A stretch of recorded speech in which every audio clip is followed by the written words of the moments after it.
soki tolingi bitumba wana esila définitivement esengeli tokata barasine wana nde kokata influence ya Rwanda na bakongomani. C'est comme ça que le président de la République il a mis tous les efforts pour signer les accords de Washington. Accord de Washington parce que tous les parrains ou azana influence makasi na Rwanda, il peut demander au Rwanda de s'arrêter. Mais le processus est allé en cours. Mais ce qu'on peut là Congomani, si ils veulent qu'on puisse aller de l'avant, il faut absolument observer le cessez-le-feu. Je crois que le gouvernement est d'accord d'accepter le cessez-le-feu. Tozali kotala siko ba dekonabiso mususu o baza ba rebelle totala soki bango pe bako observer parce que il est démontré selon par rapport aux Nations Unies, par rapport rebelle à ba ONG que c'est souvent l'AFC M23 qui ne respecte pas le cessez-le-feu parce que bango baza na ba objectif bakanisa ki ko bako renverser pouvoir à Félix Tshisekedi à président Félix Tshisekedi ba moni ko bako quitter ba meki manso ya o bakoye ko sala ezali ko simbate donc de ko sentir na base que au fur et à mesure que tozali ko progresser lokola tosi to kati déjà to bandi ko kata sérieusement barasine o bande ko alimenter AFC M23 na base que avec le temps ils vont être contraints d'observer le cessez-le-feu de ko sentinelle yo moko uti ko luba okendeki na Goma boke kokunda 200 bibembe. Oui. Bibembe wana eutaki na pouvoir te. Contrairement à ce que l'abbé Joly a raconté, et je suis désolé que un abbé puisse raconter des choses en disant que le gouvernement ezali koboma barebel bazali koboma ndeko sentinelle bisiko kendeki okoya kolakisa mutu moko te oyo gouvernement bomaki batu nyonso bazali kokufa du fait il y a rébellion. Ça c'est aussi une chose qui est claire. Maintenant, dans le cadre de la recherche ya kimia, le président de la République avait déjà accepté le mécanisme autobengaki, mécanisme ya Nairobi.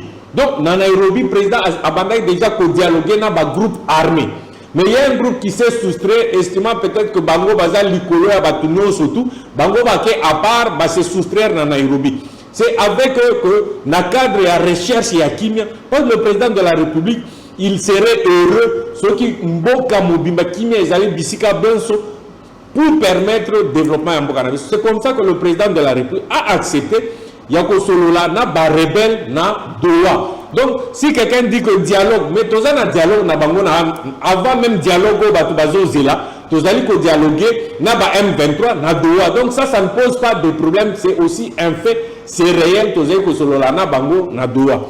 Un autre fait réel, le président avait toujours affirmé que Bango Bazali Bapantin et Sengeli Nana Sololande na Tata na Bango. Tout au Sololana Tata na Bango, tu affaiblir. Si quoi, Tozali na Elika et Bao Tozana Bango na Doha, Bango pe Bakoki. 30 ans c'est trop, les Congolais Bazali Kokufa. 30 ans c'est trop, tout comme tout n'a pas de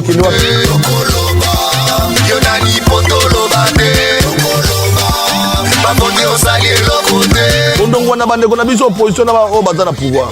Pas si y a population est bien le ça la tête. Ba maman bi pupula, ba fonctionnaire les lois ba comment bato bazanga lokumu. Les lois comment ba détournement, les lois comment ba problème à gauche à droite. Toko e baté bandé ko baladi. Bulu na ba shege batondi na nzela, misala ikeleve. Banda Kongola, banda kolela, si lelo azolela, boninyo. L'État azali monguna ya peuple te, bango babonga peuple anyo kwama. Boke zali na passe, bate comment okufa bitumba, bozali komona ba marche, ba répression, ba Congolais papa Santa zali ko betama, pona koluka ba solution, po bomona mamozali ko leka na mboka na biso. Sal du monde, ne boka nanga Kinshasa. Motema pasi na leli, bakondi bosala, domona bobonisa, aba l'impunité, l'injustice, la corruption. Nalobita ka vérité pour moko il faut. Voilà, Bonsoir encore, on a bonjour, ça dépend de l'heure. Vous allez qu'on a solo, nous sommes suivis à travers le monde. On appelle Mbote, na ba Congoman, nyoso, ba sentinelle, nyoso, oyo balandara biso, na bokebi poete, tout la kakibino na 11h, to kometa masolo na 20h, on a invité Mosusu pour na kometa masolo ya mboka. Bande konanga actualité politique oblige, bobete likamotali c'est se le fait n'Angola et c'est quelqu'un qui est bana mokolo to kometa masolo avec l'avancée, il y a ba information to kozongo peut-être na ba prochain numéro. Tu connais ma solo nango kasi sengila qui déjà au niveau Angola on a proposé qui observation c'est le fait déjà et le 18 février est-ce que les deux groupes bakokana tout le monde qui volonté manifeste pas ya gouvernement mais ngambo mosusu boko landa été tension ya komata comme on a été mouvement rebelle M23 bako continuer toujours qu'on se met terreur bako respecter ata accord mon côté tu connais ma solo bande ko balandi parce que bon était ville province à Kinshasa il y a solo ba contrôle technique dans ko koba embouteillage et zone mvula soko beti bato bazindi na éviter ceux qui bande ko na biso oyo ba mesana ko zinda na matete ici comme on mboka alamu kuna abananga ko kinde ko kutana na bango to éviter bande ko na biso est-ce que après ba inondation oyo il y a eu des mesures d'encadrement oyo gouvernement a su to moni pas ka Juma Babuki c'est vrai Babuki pas ka Juma to landi pe bande ko biso ba ko la victime il y a ba destruction oyo ils ont ko salema ba so ba bete l'état a tekela ki bango mabele bana mikanda mais l'état de l'eau a décidé abuka au cours a été l'état habite en place où il y a une construction anarchique parce que c'est qu'il a quitté mais au cours de connu que les amis na autorité urbaine moko atekaki biso atekaki to na mikanda pour ba conservateur likambo wana ezo le kanengeni toujours même pour le marché au dali ko salima neti na ba province auto ko la même na lolaba on a donné cas lolaba au ba lobi na lolaba société ya mwana mama Fifi Masuka ne sala misala batangi na place moto naki invité mon na tongo mwana moka mais vous atali sinika mona ba appel d'offre salima kanengeni parce que toute une question là que non appel d'offre salima te salima na cas société salima te appel d'offre salima te mais cas société on a mais elle est appel d'offre bon comment expliquer société wana a son contrat ça appelle d'offre voilà cas mon exemple mais les généralement dans ça la passation à marché et ça les maradini appel d'offre ça la radini tout le côté ba na mona mabuka Alain Mukuna à travers cette émission lutte contre la corruption le BT ils allaient cheval de bataille d'ailleurs on a dit Mukoza Mboka oyo a rattaché IGF na présence pour la traquer ba prédateur ba tout sur la dit pour la corruption et c'est lui qui traquer bango bolanda ki bino moko kasi lutte contre la corruption et ko ba mais likanisi wana est-ce que ils allaient payer la conséquence même à travers le monde les pays corruptibles les plus corrompus ils allaient dans est-ce que RDC allait prendre pays tout quand même concerne à tour d'horizon autour de la situation afin de susciter un dialogue en République démocratique du Congo déjà vous avez Kolanda Masolo allait Kokoba après Washington Doha vous l'avez dit Angola Masolo allait Kokilefona Koluka Kimia si ma Kimia on c'est pas tout vendre si ma Kimia au Angola allait proposer pour cesser le feu et c'est pas tout solo là car c'est cadre ni le sangi sabato baba simi bandoki baba bomi bato ba condamné à mort voilà na kopesa pe raison de komoko ya IDPS excusez nga on le baki était papa sentinelle ngai na moni c'est une réforme constitutionnelle parce que les noms c'est que changer la constitution tout ça mi beko ya sika na kata constitution oyo ko ça était moto soit simi mondoki akuyi ko yeba mandaté akuyi ko contre la candidat présenté tout ça là c'est que elle a réglé la carte de la constitution il y a beaucoup de problèmes beaucoup de choses dans le balandi kasi voilà, ce sont les questions auxquelles beaucoup de Congolais s'interrogent. L'opposition, le PPA opposition, il y a FCC qui a donné son impression, son avis sur la réapparition de Joseph Kabila. Mais vous qui êtes de l'opposition, est-ce que plutôt comme des IDPS. Alors, partenaire on a bengaka et ça nous colobele tout le monde dit parce que partenaire a outi bombo ndenge to bakaite bango balingi ba avion nga yendeko ale mukuna akola na trace président na bango ya président na biso Félix Seketi Lomona wa président bango IDPS mais je me rappelle que non Félix Seketi Lomona depuis président IDPS parce qu'il est aux institutions aujourd'hui l'intérim est assumé et assuré et pas il y a Manamoka Augustin Kabouya et le président de la République donc mais à ça que la trace est président Aouti Amérique Azonga, Ake Afrique Azonga, Ake Paris Azonga, Ake Maroc Azonga, Ake sous Paris. Et enfin, il est avec nous, Alain Mukuna. Bienvenue, bonsoir. Bonsoir, ndeko journaliste. Et c'est Ngomingi ya okuta na lisusu nayo. mokolo mwalelo pour tout commenter actualité ya mboka na biso toya commenter actualité na sens ya passion attaque passion koki kozala mais ezala passion moko to loba positive de sorte tout ça la ba critique objective tout ça la pe ba éloge oyo ezanatina mais à l'occasion ya mboto banda na ingaki wana tamso rappeler te olobi que président de la République aza cadre ya UDPS aza pe président ya UDPS yambo akoma président de la République mais au botani koloba que mokolo ya le 15 février UDPS ekokisi 44 ans d'existence 44 ans de vie dont 37 ans de combat farouche combat auto asuma kiango sans que tozo amanduki. Ça c'est par opposition à Batumususo Bazoloba. Oh, si la répression, si la dictature, on est obligé de prendre les armes, c'est un faux débat. Parce que Bissoto la Kissa, par le passé, on pouvait faire une opposition républicaine sans que Tobomato Sopamakila Bakongoman. Ça c'est déjà un exemple. Oh, Bissoto la Kissa, pendant que nous étions dans l'opposition, ça fait 44 ans que l'UDPS a été créé, l'UDPS continue, l'UDPS Lelo est comme un pouvoir. En dehors de ça, peut-être pour un rappel historique, et c'est un soubassement fondamental et la création de l'UDPS, les 13 parlementaires. Donc, ils ont des députés locaux là-bas dans le Parlement Mikolo, mais des députés ont une ambition, qui ont vision. Vision na bango ezaki nini esengeli mboka na biso ezonga état de droit mobeko za likolo ya mutunyoso. Ils ont enduré la relégation des emprisonnements mais ils n'ont pas lâché, d'autres sont morts ainsi de suite. Donc la mémoire ya ba 13 parlementaires na ba misuso ba compléter combat na bango, nous leur rendons vraiment un vibrant hommage wana ezali histoire mboka na biso tobo sana kangote. Le tozali mokola le 18 rappel historique. Le 18 février 2006, l'ancien président de la République, devenu aujourd'hui malheureusement rebelle, a promulgué la constitution Oyo Ezali Kokambambo Cannabis, bien que la disposition Moussousu la constitution actuelle Esengeli to revisiter absolument. Donc, sentinelle sans passion de tout le introduction, Esengeli to fanda sans état d'âme, toute la constitution Oyo 2006, le 18 février 2006. Est-ce que Sengeli to continue nango? Est-ce que la disposition Moussousu, il y a constitution ils a dépassé Sengeli to changer encore. Donc, Sengeli to réfléchir, to kanisa comme des patriotes, comme balingi mboka na bango et kendeliboso ezalate bitumba parce que quelqu'un a réfléchi à mon que bamakambo Moussousu et Sengeli to modifier, to changer encore. C'est tout à fait normal en tant que patriote. Voilà, au PCB Makansi encore tout souhaité dans UDPS, joyeux anniversaire, 44 ans Zébélé, 44 ans Yabitumba, et il est là au pouvoir parce que l'UDPS a fêté. Est-ce que l'UDPS est fier?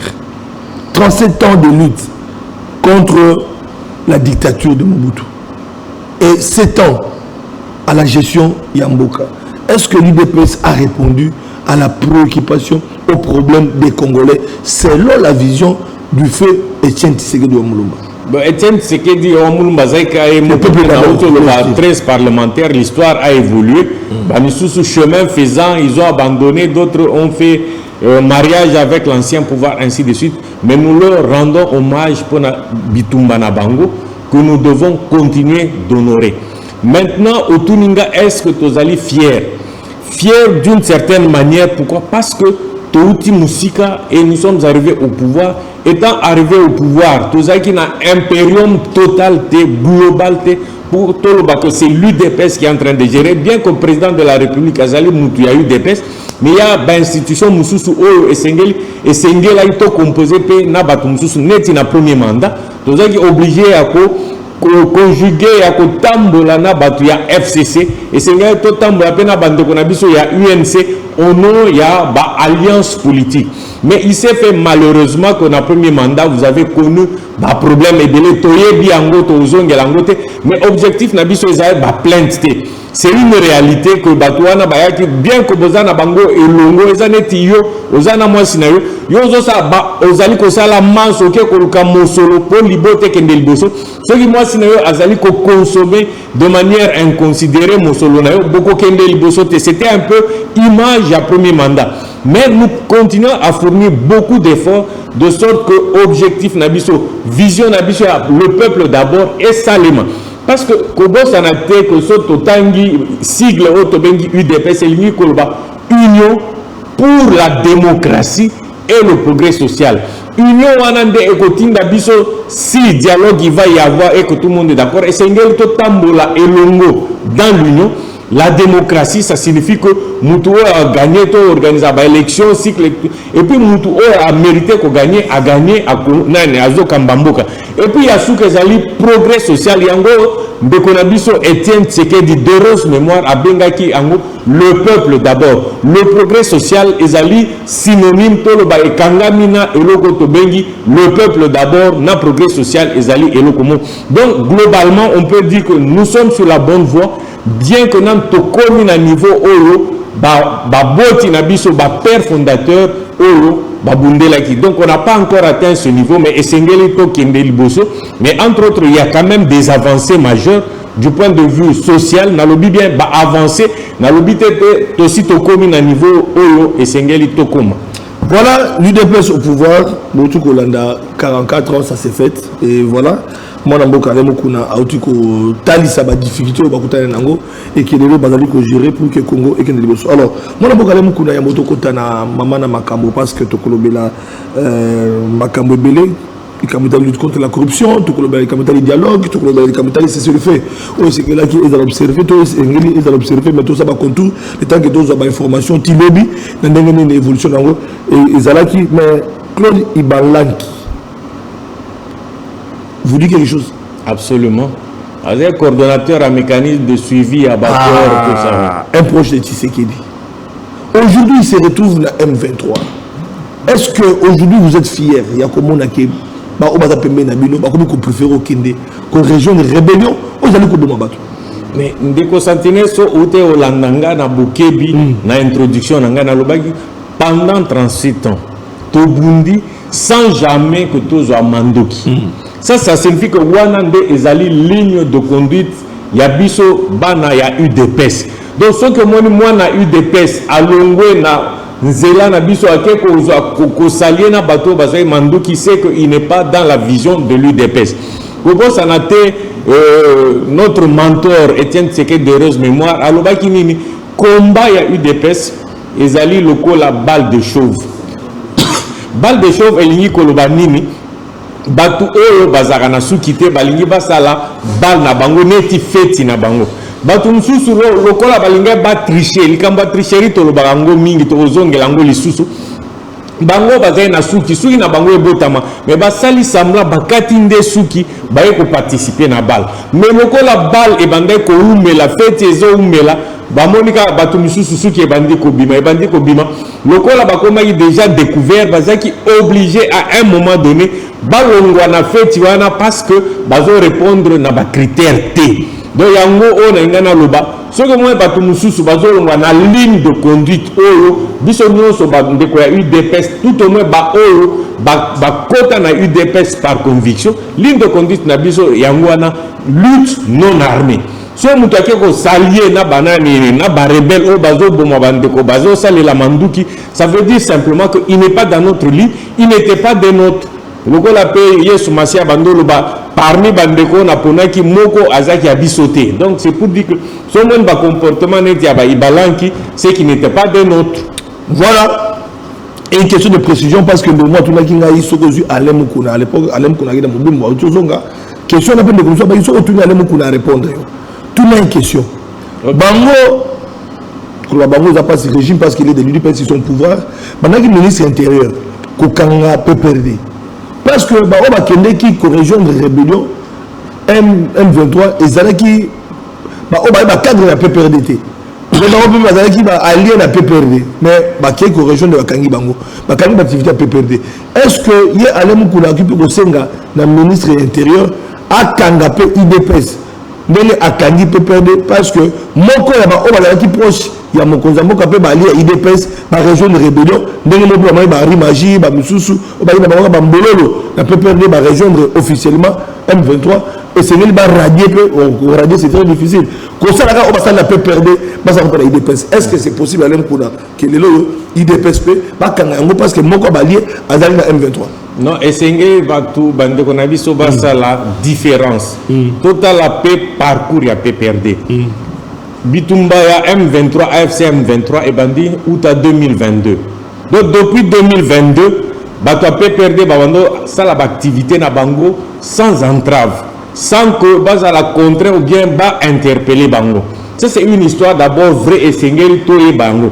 Mais à un moment donné, il faut constater, parce qu'il y a des gens, quelqu'un à titre individuel, surtout aussi quand il y a MLC, il y a eu, je crois, Jean-Jacques Mamba qui est parti, ce n'est pas une raison, il n'a pas engagé le MLC, il est parti à titre personnel. Mais dès lors qu'on se rend compte que c'est toute une organisation, c'est ça la différence. Parce que quelqu'un individuellement, tout le monde a député, à cause d'un parti, à un moment donné, il décide de quitter le parti. Ça, c'est son choix personnel. Mais dès lors qu'on constate que c'est toute l'organisation qui est en train de s'allier dans les rebelles. Donc, et comme une organisation rebelle, ce ne sont plus des individus. Au moins, ces individus, ils sont des conflaviens. Moi, je suis quelque part à Bundi. Cela ne veut pas dire que c'est toute la famille qui est peut-être de mauvaise éducation, bien Bubundaga. C'est un individu qui est peut-être sorti à ligne de conduite. Qu'est-ce que vous allez faire? Moi, on a sanctionné, pour azongela les sous-soutés. Donc, il faut faire la part des choses entre les individus. Soit un individu à PPRD, qui bouille. Il n'y a pas eu de problème, le PPRD a mais dès lors que l'organisation, voilà, il y a pour nous est venu l'idée à se suspendre parce que ce sont les mesures au ministre intérieur. Et c'est des mesures provisoires, des mesures prises, des mesures préventives.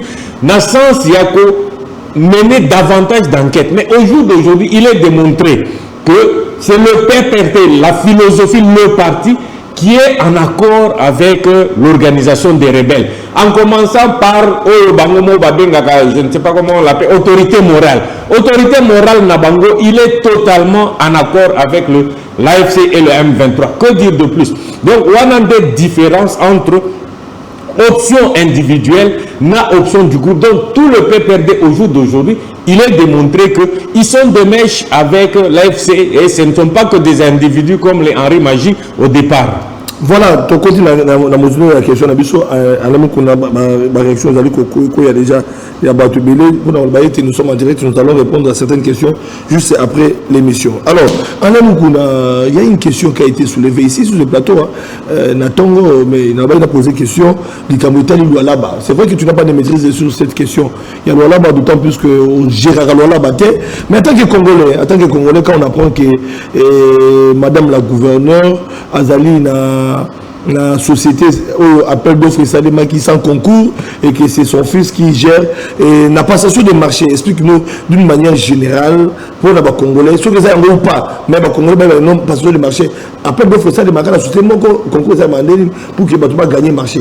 Est-ce que c'est plus possible que l'État ou une institution comme un gouvernement provincial a le capable d'appel d'offres à plus la société de Misala? Est-ce que ça dit mabé la idée? Nous experts dans la question. Donc journaliste yo mo que nous expert en passation des marchés peut-être loko ana na kosenga tozongelango na muzindo mais d'ores et déjà a lokolo tuninga mutuna pona likambo etali province ya Lualaba toza na mobeko oyo et géraka domaine ya marché public.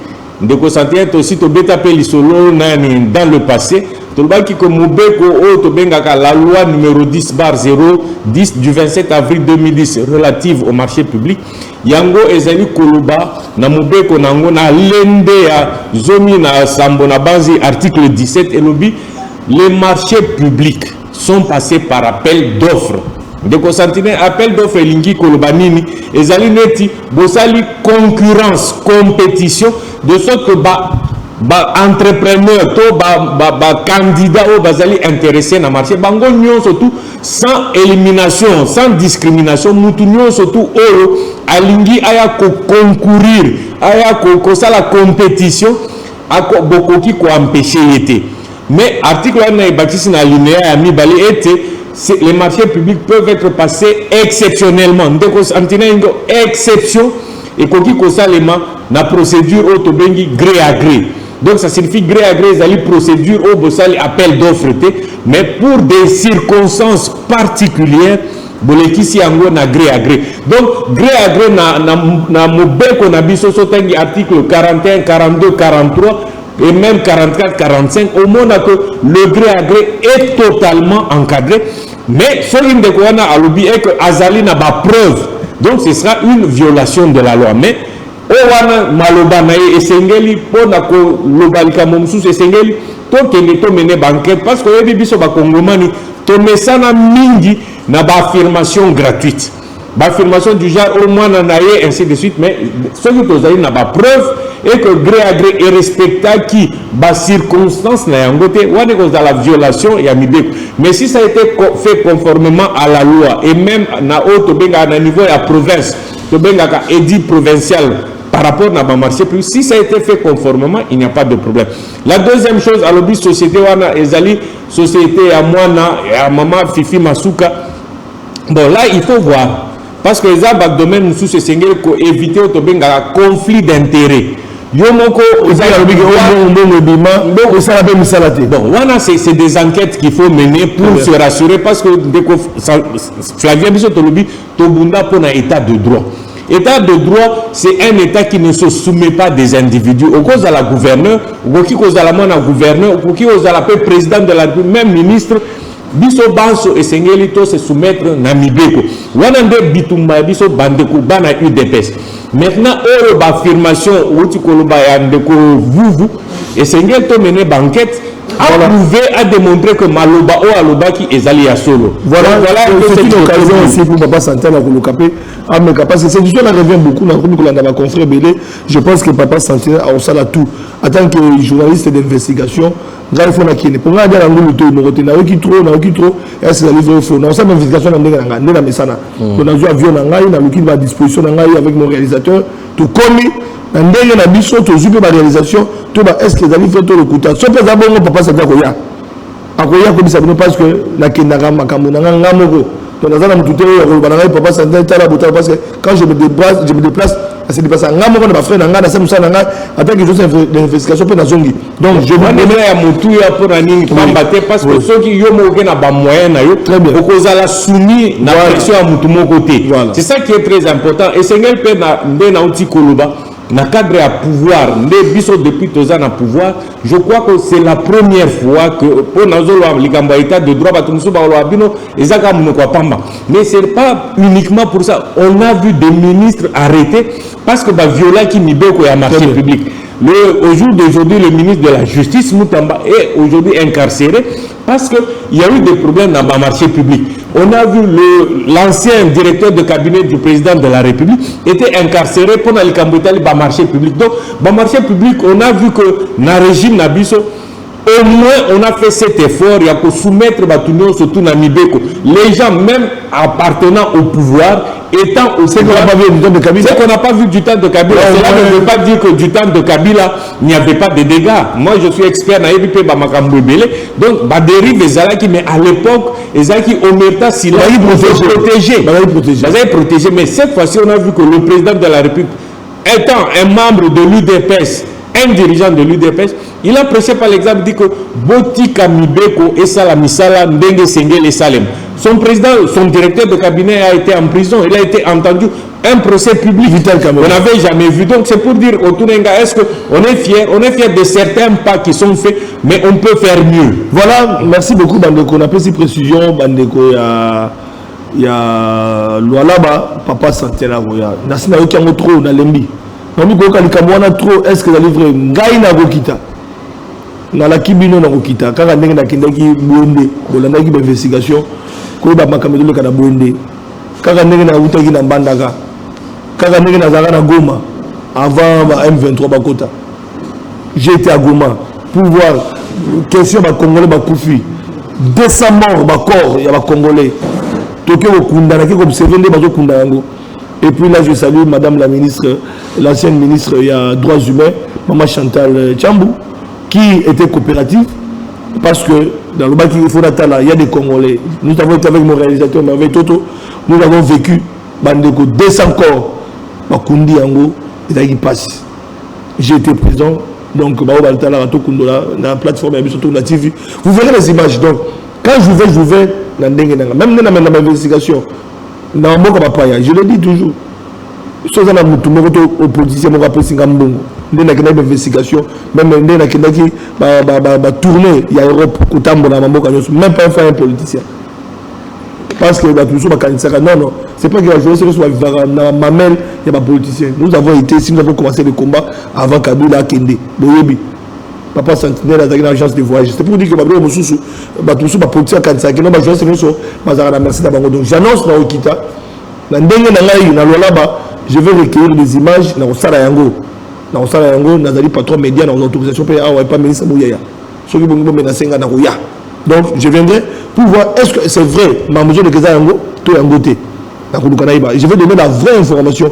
Parce que tu meurs, une population, alors là-bas, va exposer un problème de cerveau, un malade lié aux autres touchés par le cerveau. Ça, c'est un danger.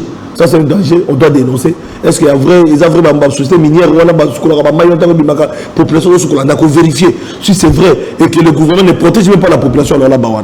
Même pas une mesure d'encadrement de la population. Nous allons vérifier ça. Est-ce que ma construction, on a un hôpital, on a Tonga qui va faire inaugurer mon Kozamboka, et ça, on a un hôpital, autant de lits. Je vais vérifier ça. Oui, ils ont un laboratoire, je vais vérifier. Donc, est-ce que va faire inaugurer mon Kozamboka, le centre financier, ils ont donné. Donc, c'est-à-dire, quand on a la libération, à inaugurer, on a dit, mon Congo, faut. Non, de Sentinelle, et Tikala équilibré, il ne faut pas venir sur tendre un micro, raconter des histoires. Yango na invité à Tango Iso en tant que journaliste professionnel. Très bien.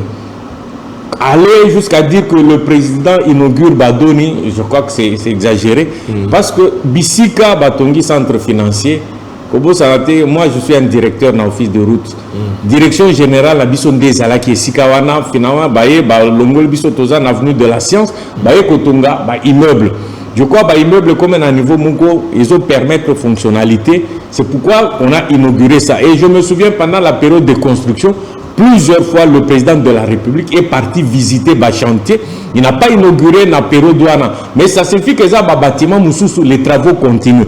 Donc au Sentinelle, pour l'immo vraiment na pété elingi koloba ezaneti batu mususu atongaga école otongi école esengeli obanda na première année ti na 6e primaire par exemple. Bon, par exemple, école, classe, il peut permettre, na première, deuxième, troisième, déjà, le temps que vous êtes en train de faire des extensions, c'est faisable techniquement, dans le domaine de marché public, et ça, na réception partielle. Donc, une partie, déjà en fonctionnement, comme ça, pendant que les travaux se poursuivent. Et ça, dans le domaine, par exemple, entre Kinshasa et Matadi. C'est 360 km. Si vous avez par exemple 50 km, vous pouvez, pour faciliter le transport, pour faciliter la circulation, les 50 premiers kilomètres, vous êtes en circulation pendant que les travaux se poursuivent. Ce n'est pas interdit, ce n'est pas un péché. Donc, essayez de vous qui soit un peu plus clairvoyant, à maîtriser le secteur et le marché public, et là, on va la réception partielle, réception intégrale, réception totale. Donc, essayez se documenter, qu'est-ce qui est en train de se faire. En dehors de ce qu'il a dit, mais il y a plusieurs ouvrages au président à inaugurer qui, en bonne et due forme, où, surtout, et c'est là qu'il y a l'hôpital, par exemple, de Lubumbashi. Le meilleur plateau en ce qui concerne Magabamitou et Sila, complètement matériel. Matériel, il y a même une base ici, je ne me trompe pas, un militaire qui avait une balle qui était logée dans la tête. Il a été opéré à Lubumbashi alors que on l'aurait évacué. Et Zamakasi, donc il y a eu des interventions, je crois, Balaki Sangopé na télévision, les gens qui étaient intéressés de bonne foi, ils ont vu ça. C'est un plateau très intéressant, donc il y a des ouvrages. Tout aussi hôpital, il y a Kanchati. il y a quelques années, période à Kabila, vous avez eu l'occasion de na Kanchati. L'hôpital de Kanchati, c'est un hôpital qui a un des meilleurs plateaux à Kinshasa. Batu mususu ekomiso ke na hôpital mo boye bakoki kawana te batindio na Kanchati. Donc hôpital à Renaissance, c'est vrai que tout n'est pas totalement terminé, mais il y a des niveaux qui peuvent aller progressivement. C'est des choses qui se font. Université à Mbujimai, université à Kananga, Kalamingite, université à Bunia. C'est des choses qu'on n'a pas vues dans le passé, mais aujourd'hui, l'université et autres surtout on a pour élever niveau de la population congolaise parce que le développement se fait dans l'élite, batangi peut bien, mais kotanga bien, ce n'est pas comme on le faisait hier dans des hangars et à l'église, dans des écoles primaires, mais aujourd'hui on a construit une université moderne avec des bibliothèques. C'est des ouvrages qui sont complètement terminés. Donc, essayer au cause de la opposition.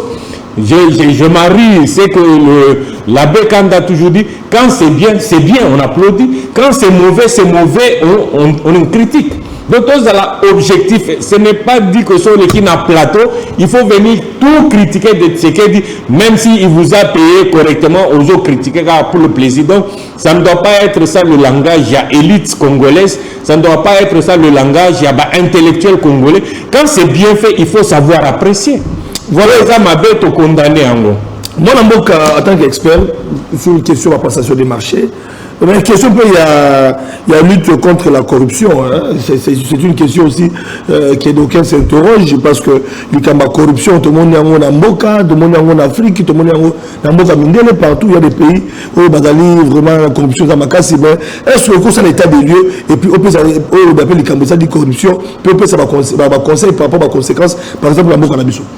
Il y a une corruption surtout pas dans le marché public parce que le cas au PCI à Colosie, il faut peut-être enquêter pour trouver qu'est-ce qui se passe réellement. Voilà. Mais corruption, sans parler qu'à dans le domaine il y a marché public, la corruption est allée au Tokobenga fléau.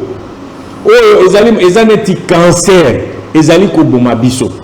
Donc, on sentinelle corruption, ils ont nini. Ils ont battu Moussoussou, ils ont profité de pouvoir au PCI pour abunda pour intérêt personnel. Yo batie wana esengeli par exemple au sal appel d'offres. Mais yo ok ko pour la société yande kona yo, ou pesi bango marché ou pesi et puis basali misalate, yo surtout wana po bino auto benga kanyaka po bino bo profiter du point de vue individuel alors que le pays n'en profite pas. Souvenez-vous de ko sentinelle la période il y a mentor Nabiso, je crois que tous les Congolais sérieux n'ont pas oublié ça. Na banzi parti, il y a vidéo, on est tambola mingi na mboka na biso pe na réseaux sociaux. Oh, alors qui mboka ekufi pona moibi, mboka ekufi pona corruption.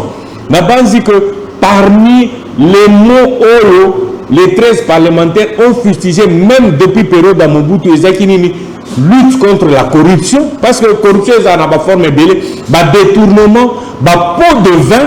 Donc, pour oser quelque chose, ok, au fini, nous te payons mon solopo, il peut en retour à rendre au service. Pratique, nous, surtout, on est à pratique, il y a mabé.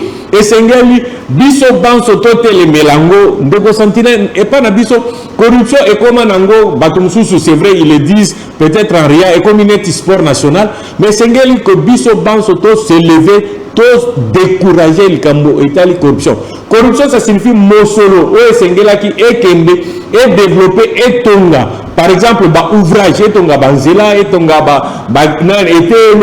et tonga par exemple hôpitaux et okende na poche ya tout ça signifie que mboka na biso au lieu de progresser à cause de la corruption comme endémique et comme systémique bisika surtout au côté de la corruption pour quelque part il faut finamutu madé soban ainsi de suite. C'est de très mauvaises pratiques où c'est vraiment tout découragé.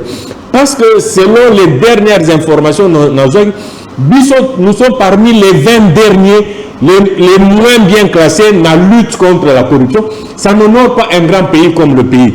Selon ma information, Danemark. Danemark indice la protection contre la prévention contre la corruption. Bango Bazar en 90.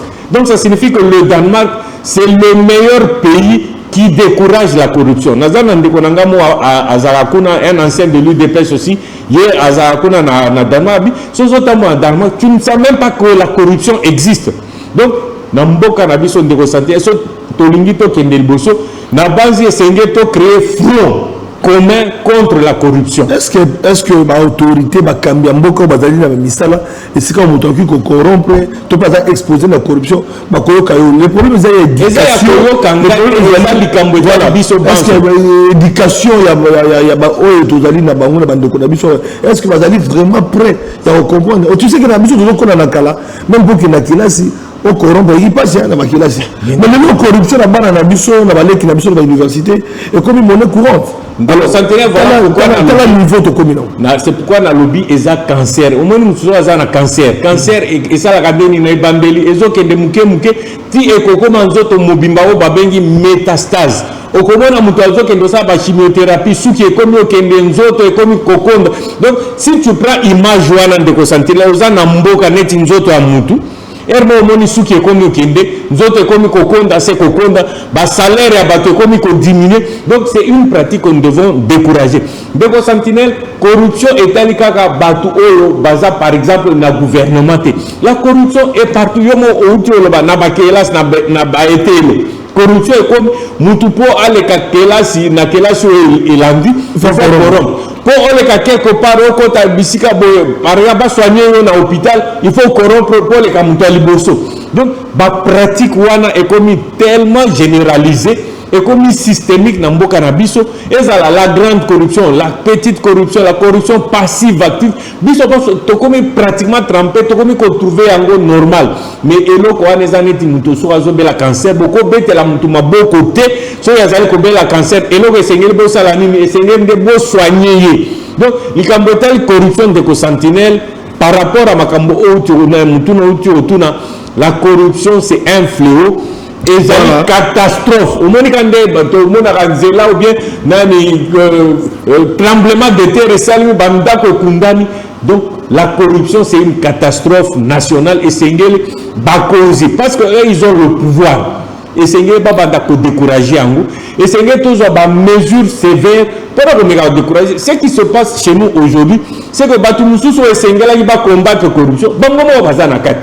Otala ba magistrat bazana kati ba mingaga bazana kati ba ingénieur bazana kati élite congolaise bazana kati même le petit citoyen est devenu contaminé ce qui est quelque part au monde so ba nommé ndeko na biso tolo bakaka mutu a province na bino aleki ministre komi autour na biso tour na bino ya corruption tour na bino ya koiba ou bien tour na bino ya nini et sengeli to tongande mboka na biso.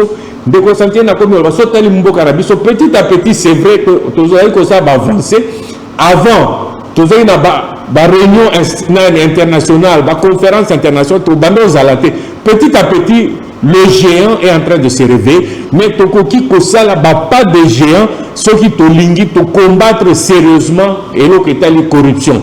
Donc ndeko na mukuse wana nde mutuna disons et ya no na ko pesa na mutuna otuni na likambo tali corruption de koto tele mela alors likambo tali corruption bandeko bana zozolo belango parce que izali makambo tali pe makamboka alors mona mboka ale mukuna so to ngona likambo tali corruption lelo et c'est ngana itoko ta actualité politique parce que tout est dans notre société 60 minutes où mela raté oyebi que mokolo ya mardi lelo na tongo na moi ba tout so bazeli likambo Angola proposé cesser le feu na ba parti so et dans la force gouvernementale dans la côté à la rebelle et c'est vraiment observation mais observation a cessé le fait qui me quota comme ça processus il y a qui est avancé mais batubele badali sceptique la question on a comment on a été déjà na doa tout le monde a déjà cessé le fait moi ba signer kuna tout le monde ouvrir quoi bando na biso ba tout cité même avant on a Washington après c'est accord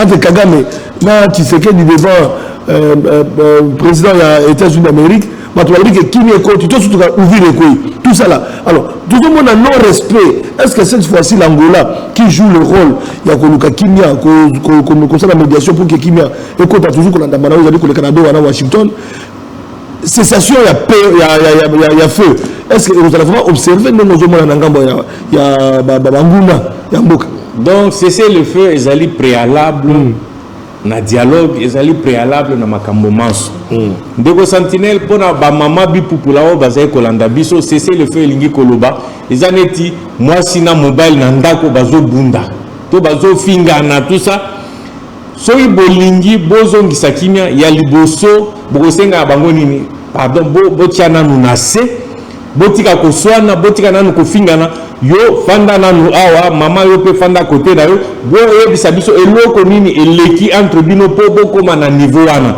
donc esengeli nanu kimia ekota bato oyo babanda kobunda batika nanu kosalela manduki de sorte que epermettre biso sikoyo tofanda tosolola toyeba nani azali na tort nani mpe azali na raison eloko nini esengeli tosala po kimia efanda epuis ezonga libela na libela. Mais na mboka na biso ndeko Sentinelle, c'est vrai, histoire, il y a guerre, il y a M23, AFC, tout ce qu'on connaît, bah, CNDP, on a connu plusieurs cessez-le-feu, tout au moins décrété, mais bato sarango mingité. Ça c'est un fait, mais cela ne peut pas nous décourager pour tout ça là effort de sorte que guerre wana ya est et si là. Pour nangai na moni que stratégie au président de la République à salela qui ezaki ya mutu ya mingi. Pourquoi? Parce que bandeko olo bazali ko bundisa biso ya AFC M23 bazaki na base arrière to bazalaki en fait instrumentalisé par le Rwanda. Dommage bandeko na biso mususu ba comprenaka ba stratégie te Rwanda azali ko iba mosolo na biso azali ko iba ba minéraux azali ko iba ba richesse na biso nkita mboka na biso po batonga Rwanda. Wana esengeli bakongomani bakomayeba mais c'est clair yo ozali kobunda ozali koboma bandeko na yo ozali koyiba baminere ezala ba or coltan ba richesse nani kilikili oyo ezali na est ya mboka na biso yo okoyiba oke kotika yango na Rwanda. Rwanda zwi yango ateki atongi mboka na ebongo yo moko sikoyo ozoprofite na nini ndeko Sentinelle esengeli bakongomani bazala quand même clairvoyant bazala na mwa maele. S'ils comprennent les choses de cette manière, c'est comme ça que le président de la République, Nabiso Banso, Batouo, Congolais, Baza quand même clairvoyant, on a compris que ce qui tolingi bitumba wana et si là définitivement, et Sengel Tokata Barasine. Barasine wana ndeko kata influence ya Rwanda na Bakongomani.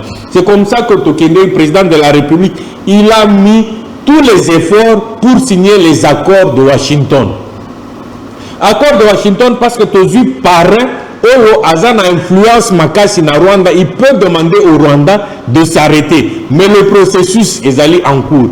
Mais ce qu'on peut là-bas, Congomani, s'ils veulent qu'on puisse aller de l'avant, il faut absolument observer le cessez-le-feu. Je crois que le gouvernement est d'accord d'accepter le cessez-le-feu. Tozali kotala siko ba dekonabiso mususu o baza ba rebelle totala soki bango pe bako observer parce que il est démontré selon par rapport aux Nations Unies, par rapport à ONG, que c'est souvent l'AFC M23 qui ne respecte pas le cessez-le-feu parce que Bango Bazana a objectif. Bakanisa qui ko renverser le pouvoir à Félix Tshisekedi, à président Félix Tshisekedi, Bamoni ko bako quitter. Bameki manso ya o bakoye ko sala ezali ko simbate donc de ko sentir na base que au fur et à mesure que tozali ko progresser lokola tosi tokati déjà tobandi ko kata sérieusement Barasine oyo bande ko alimenter AFC M23 na base que avec le temps ils vont être contraints d'observer le cessez-le-feu. Donc ça c'est fondamental car la mingité donc eliki ezali bana mboka bana Congo bozutu na papa Sentinelle bolandi ndeko alamu kuna alobete eliki ezali ke ba observer parce que esengeli bato ça ndenge tozali kokende ndeko mo bana ngai ke o ozolanda M23 bakolo ba ote bango ba yebi makamwa te baza ko monter ka aux enchères donc bazo matsaka ka kino ba enchères mais bako suka ka parce que ba diplomatie au gouvernement ezali ko mener ezali ko bota mbuma eliki ezali solo to pesa confiance na gouvernement na biso absolument bazali ko sala qui n'a besoin de solo écoute Soto pesi ndakisa muzali koyeba être dans un temps passé Kagame azaki chouchou ya mokili mobimba soki toke na Davos soki Paul Kagame akekuna okuta na bakonzi ya mboka ezaye ya makasi mingi ba chef d'entreprise Kagame azaki au top soki toke na Nations Unies Kagame azaki na top soki toke na Nations Unies un peu partout na Union africaine. Mais tala sikoyo influence ya Paul Kagame lelo influence na ye président Félix Tshisekedi a quitté yango de manière drastique et comme marge de manœuvre ya Kagame est quitté Yemoko a commis qu'on reconnaître que on dirait Mokil Mobimbe comme traité Nani Congo na président Félix Tshisekedi comme un enfant gâté. Enfant gâté te lobby yo président enfant gâté mais au bande ko yiba nkita ya Congo. Le président de la République aye na diplomatie na ye o ezali efficace, efficiente et là qui s'est démontré que Kagame o ezali ko gâté azande moyibi.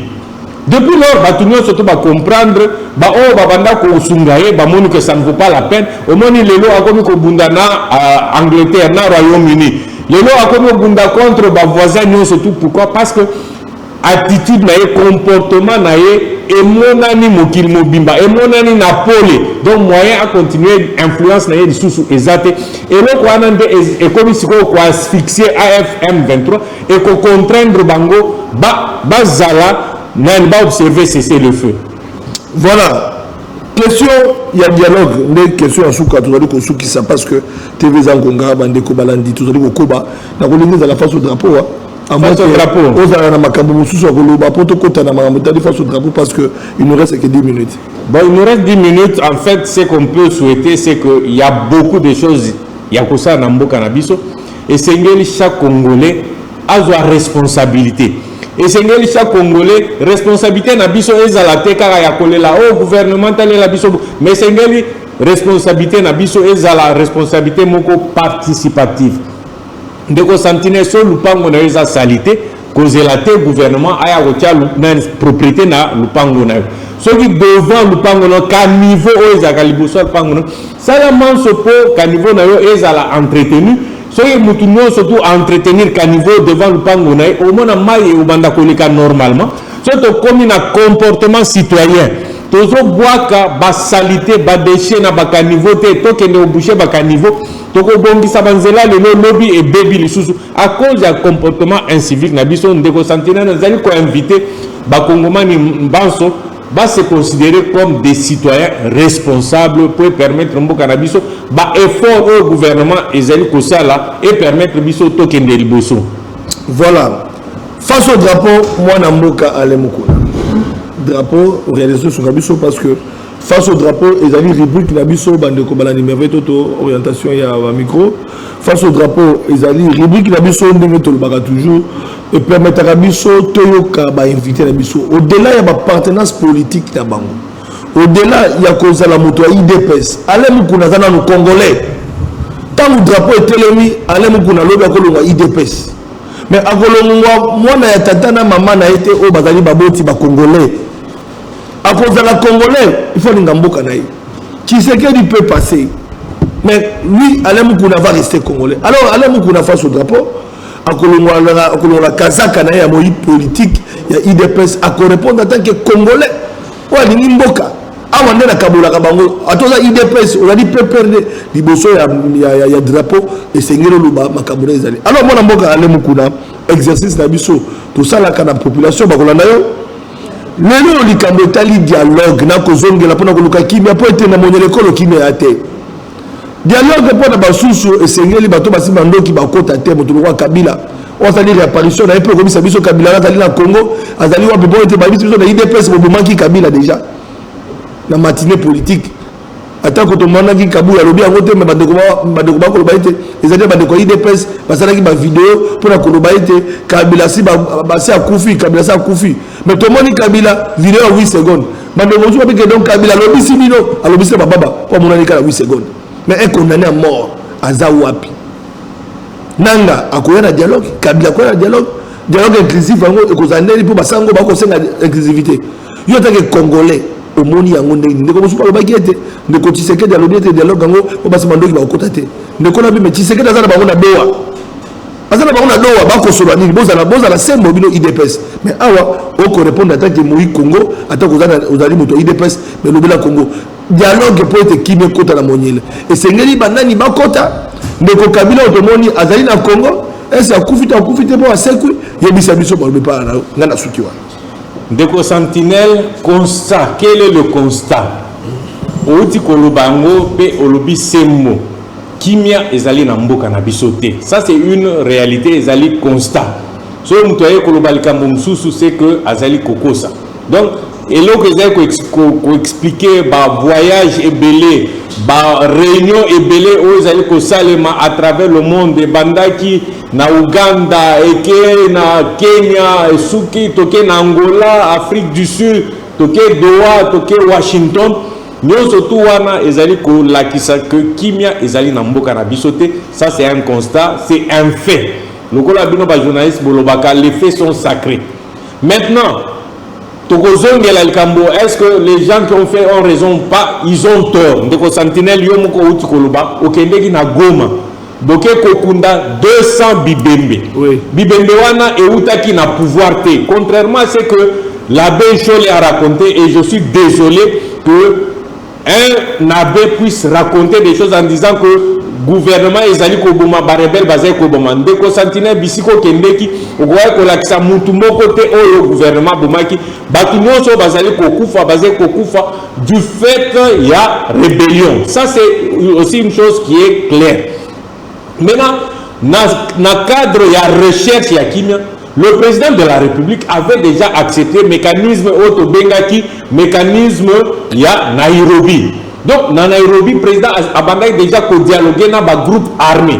Mais il y a un groupe qui s'est soustrait, estimant peut-être que Bango Baza Likolo et Batuno surtout, Bango Baké à part va se soustraire dans Nairobi. C'est avec que, dans le cadre de la recherche et Kimia, parce que le président de la République, il serait heureux, ceux qui Mboka Mobimba Kimia, ils allaient Bissika Benso, pour permettre le développement en Bokanabi. C'est comme ça que le président de la République a accepté Yako Solola na ba rebelle na Doha. Donc si quelqu'un dit que dialogue, mais tous un dialogue na bango na avant même dialogue au batu bazo zela, tous allez ko dialoguer na ba M23 na Doha. Donc ça ne pose pas de problème, c'est aussi un fait, c'est réel tous allez ko Solola na bango na Doha. Un autre fait réel, le président avait toujours affirmé que Bango bazali ba pantin et sengeli ngana Solola na tata na bango. Touti o Solola na tata na bango to affaiblir ye. Sikoyo tozali na elika ete ba o tozana bango na Doha, bango pe bakokita. Mais le principe qui se pose ndeko Sentinelle, est-ce que na tuna yo mutuna to na tuna bandeko na biso oyo balingo comprendre logique mususu te. Ndeko Sentinelle mutu aye na ndako na yo. A violé mwana na yo ya mwasi. Est-ce que Moutouane ozala na esengo ya ofanda na esika mo bosolola parce que likambo ezali? Les gens ne comprennent peut-être pas la philosophie. Moutou oyo abomi maman na yo, abomi mwasi na yo, aye a violé mwasi na yo devant bana na yo, ba crime nyo surtout wana ba crime de guerre, ba crime ba génocide à travers le monde de Sentinelle. Banazi ti lelo bazalaka poursuivi à cause ya génocide na ba crime de guerre. Comment voulez-vous que Namboka Congo, bas génocidaire, bas criminel, ya modèle wana, bisoto kende solana bango, on dirait eza mutu oyo aibaki au $10. Donc il faut quand même faire la part des choses. Eza na batu mususo basaki ba crime de guerre, bas génocide, bango bakotikala jamais kozala kolimbisama. Ti parce que ezali ba crime moko imprescriptible. Ata ba na dialogue, ndeko Sentinelle ba ozala poursuivi. Ça, c'est vraiment très très important. Maintenant, le dialogue inclusif. Ndeko Sentinelle, le dialogue inclusif, ça signifie qu'il y aura toujours des représentants de certains partis politiques de l'opposition. Parce que l'opposition armée dans le Canabiso est allée reconnue. Voilà pourquoi le président de la République a dit que Toko Solana Batu Oro Basimba Mandou quitté parce que la rébellion, tout comme l'opposition armée, n'est pas reconnue par nos institutions ni par notre constitution. Donc, dialogue inclusif, oui. L'inclusivité ne veut pas dire que Bosanganana Batunyo surtout Olo Bazaya Mabe Bosanganana Bango. Deko Sentinelle, na bazi oyebi bandeko na biso bazaka na Équateur, basale la munyele mingi. Quand ils vont à la pêche, ceux qui aboient qui filent nae et le kota babiloko nyo surtout. Mais à la fin, qu'est-ce qu'il va faire? Il va commencer à trier. Ceux qui ligoro ezali na kati asali ni alongo ligoro abaki pembeni. Ceux qui bambisi ya kitoko ezali na kati azu pe bambisi ya kitoko atia ngo pembeni parce que ekoya ko servir. Donc logique nangai en ce qui concerne le dialogue, je veux un dialogue inclusif où tous les Congolais qui se sentent peut-être lésés d'une manière ou d'une autre, qui ont quelque chose, il y a qu'au bâti ça, il y a qu'au apporter pour le développement en Bokanabiso, Batouana, ils sont les bienvenus, mais base un discours responsable, base à une critique objective, mais pas des critiques stériles. Il y a opposition sur la haute, c'est que n'a rien fait. Nous autres, c'est que ça c'est vraiment irresponsable.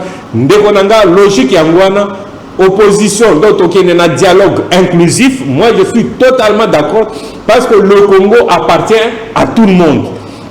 Mais Batou O Basala qui babé, je ne vois pas leur place. Et ça, quand on qui filet et Zui Magoro de Yo Kendolia Magoro de Teosanini Oche Bango Pembeni. Logique Nanga Yangwana, approche Nanga Yangwana. Merci beaucoup. Voilà, au cours de la place. Merci beaucoup de votre conclusion. Voilà, Bandeko Balandi. Besoin qu'il bakou. Yakulanda, Mwana Mboka, Alain Mukuna. Je rappelle que Alain Mukuna a dans le cadre de l'ingomba politique, il y a IDPS. Azali Moko, il y a Baoyo, Bazomi Nakati, il y a structure, Babengi Corps, il y a élite scientifique, il y a IDPS, Banangama, il y a IDPS.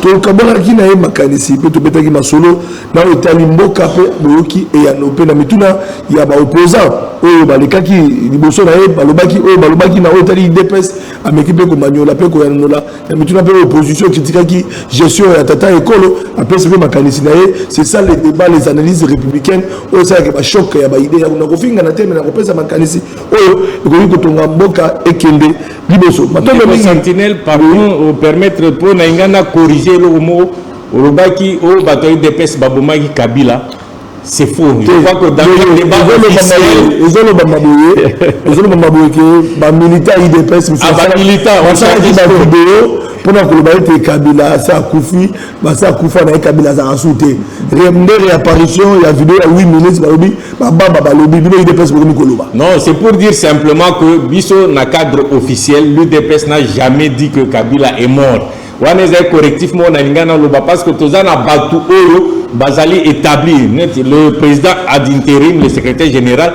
c'est la bouche autorisée ou bien le porte-parole il y a UDPS maloba na bangonde ezali ko ça la foi na point de vue il y a UDPS mais likambo etali ba individu ça c'est autre chose wana renga quand même toi apporter correctif wana.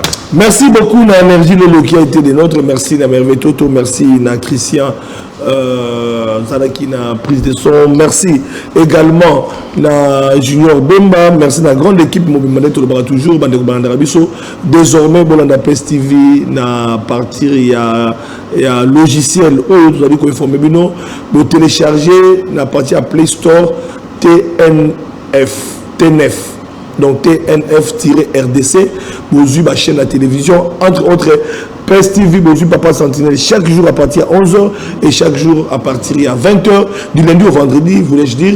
Beaucoup de émissions d'abonnement Papa Sentinelle, donc, on a des gars, attention, on a l'autre qui était au côté de la téléphone, un émission de Sentinelle, un coquille, et comme le voit, la religion. Dans une passivité, télécharger quand on appelle store TNF-RDC.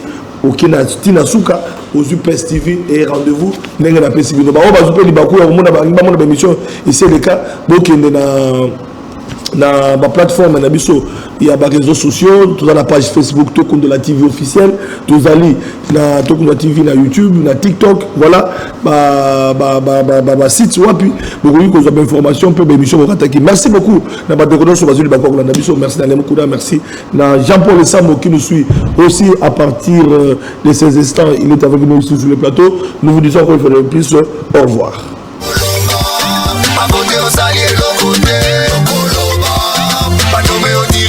C'est trop, les Congolais vont aller à 30 ans, c'est trop, tant qu'on met tout dans ton Kenya.